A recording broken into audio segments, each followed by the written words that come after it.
Role काल भारतीय जनता पार्टीचे संकटमोचक माननीय गिरीश भाऊ महाजन यांची नाशिक जिल्हा पालकमंत्री म्हणून नियुक्ती झालेली आहे।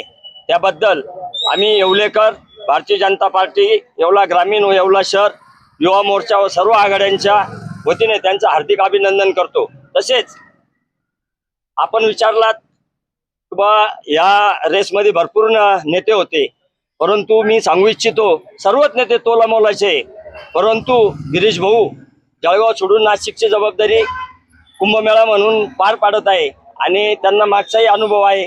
त्यामुळं माननीय मुख्यमंत्री यांनी त्यांच्यावर विश्वास ठेवून पुन्हा एकदा नाशिक जिल्ह्याची जबाबदारी दिली, त्याबद्दल आम्ही सर्व येवलेकर या गव्हर्नमेंटचे ऋणी आहोत। धन्यवाद। नाशिक जिल्ह्याचं पालकमंत्री मिळावं यासाठी अनेक नेते रेसमध्ये होते आणि आज जे आहे तुमचे नेते जे आहे महाजन साहेब यांची पालकमंत्रीपदी निवड झाली। काय गिरीश भाऊंबद्दल बोलायचं ठरलं तर खूप काही बोलता येईल। महाराष्ट्रभरावर काही पण संकट येऊ, गिरीश भाऊंना संकटमोचक म्हणून ओळखलं जातं। तर नाशिकला कंटिन्यू भाऊंचे दौरे आणि काही पण नाशिकवर काही पण आपत्कालीन परिस्थिती झाली तर गिरीश भाऊंचा कंटिन्यू दौरा असायचा आणि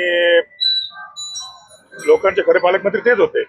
तर आता आम्ही येवले शहरासाठी त्यांच्या माध्यमातून या पहिले पण निधी आणलेला आहे, विकास कामे भरपूर केलेली आहे। आता पण याच्या इथून पुढे गिरीश भाऊंच्या माध्यमातून येवले शहरात जे काही आमच्या नगरसेवकांचे सर्वसामान्यांचे प्रश्न असतील ते गिरीश भाऊंच्या माध्यमातून नक्की सोडवण्यात येतील आणि भाऊ पण 100% ते सोडवतील अशी आम्हाला खात्री आहे। मी फडणवीस साहेबांचा आणि भारतीय जनता पार्टीचे प्रदेश अध्यक्ष रवींद्र चव्हाण साहेब, मोदी साहेब यांचे सर्वांचे अभिनंदन धन्यवाद करतो, तर त्यांनी नाशिक जिल्ह्याला खरा पालकमंत्री दिला।